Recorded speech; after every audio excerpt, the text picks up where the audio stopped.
Hello everyone, welcome to PSVN। उम्मीद है आप सब अच्छे होंगे। और आज हम फेमस म्यूजिकोलॉजिस्ट एंड देयर कंट्रीब्यूशन अर्थात ग्रंथकार और उनके ग्रंथों के बारे में जानेंगे। और इस क्लास में स्पेसिफिकली हम लोग नाट्य शास्त्र के बारे में चर्चा करेंगे। तो चलिए शुरू करते हैं। नाट्य शास्त्र भरत का लिखा हुआ एक ग्रंथ है जो 400 से लेकर 200 BC तक कहीं उसके बीच में लिखा गया था। बाद में इसका कमेंटरी यानी टीका अभिनव गुप्त जी द्वारा किया गया था, जिस ग्रंथ का नाम था अभिनव भारती। तो नाट्य शास्त्र के बारे में कुछ जानने की कोशिश करेंगे और यहाँ हम उतना ही जानने की कोशिश करेंगे जितना आपको एग्ज़ाम में ज़रूरत होगा, क्योंकि जानने को तो बहुत कुछ है, लेकिन कितना आपको एग्ज़ाम में चाहिए वो चीज़ पूरी डिटेल्स में जानेंगे, क्योंकि ज़्यादा चीज़ें आपके दिमाग में भरने से अभी कचरा भरेगा। तो इसलिए हम लोग जितना ज़रूरत है उतना ही जानेंगे। चलिए शुरू करते हैं। नाट्यशास्त्र में टोटल 36 चैप्टर्स हैं, जिसमें से कि 28 से लेकर 33rd चैप्टर तक म्यूज़िक के लिए रिलेवेंट है। बाकी सब चैप्टर्स हमें कोई ज़रूरत नहीं है अभी। तो 28 चैप्टर में क्या है, चलिए देख लेते हैं थोड़ा ऊपर ऊपर से।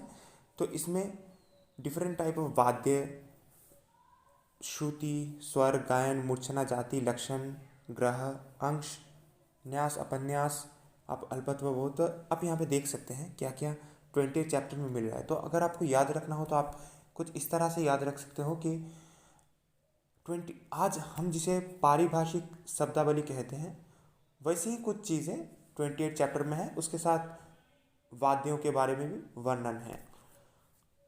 और फिर 29 चैप्टर में आता है डिफरेंट वीणाओं के बारे में, यहाँ पे उल्लेख किया गया था। और भारत का एक सबसे फेमस वीणा है मत्स्य कोकिला वीणा, जो 21 तारों का है, ये आप नोट कर लीजिएगा। उसके बारे में भी यहाँ पे उल्लेख किया गया था। और भी कई वीणाएँ हैं जिसे भरत जी ने उल्लेख किए हैं, लेकिन ये एक बहुत ही महत्वपूर्ण वीणा है जिसको लेके कई बार क्वेश्चंस आ भी गए हैं अभी तक। और इसके अलावा भी 29 चैप्टर में रस, अलंकार, धातु, इन सब चीज़ों के वर्णन किए गए हैं।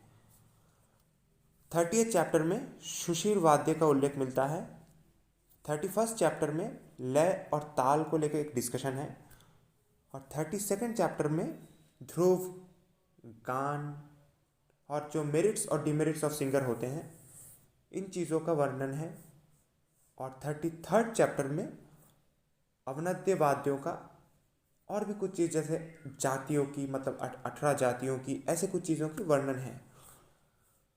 इसके अलावा भी उन्होंने 22 श्रुतियों के उल्लेख किए थे भरत जी ने, और जिसमें उन्होंने 7 शुद्ध स्वर और 2 विकृत स्वर के भी उल्लेख किए थे। 2 विकृत स्वर क्या क्या आता है, एक आता है अंतर्गंधार, दूसरा काकली निषाद।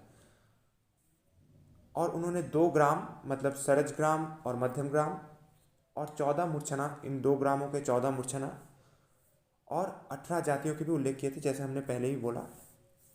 इसके अलावा भी 4 गीतियों जैसे मगधी, अर्धमगधी, पृथुला, संभविता, इन 4 गीतियों के बारे में भी वर्णन किए गए हैं।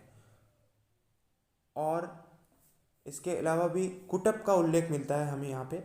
कुटप माने वाद्य वृंद, जिसे आज अगर देखा जाए आज के दृष्टि से तो उसे ऑर्केस्ट्रा कहा जा सकता है।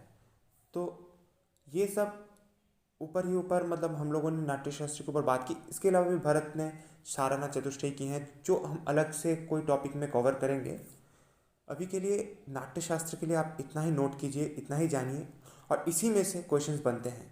हम इसके मतलब प्रीवियस ईयर क्वेश्चंस में से ऐसे क्या क्या क्वेश्चंस बनते हैं, इस पर भी अलग से एक वीडियो बनाएंगे और उसको कवर अप करेंगे पहले। इसके बाद हम लोग एक क्लास करेंगे बृहददशी के ऊपर, और फिर नारद के ग्रंथों के ऊपर, और फिर संगीत रत्नाकर के ऊपर।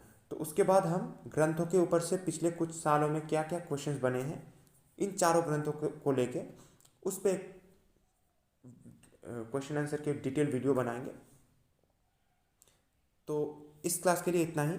Thank you for joining.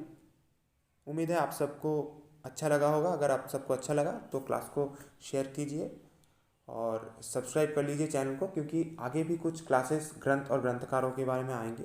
उसके बाद पल्लवी मैम क्लास कराना शुरू करेंगी और वो अलग अलग टॉपिक्स पे कराएगी। तो thank you for joining our class.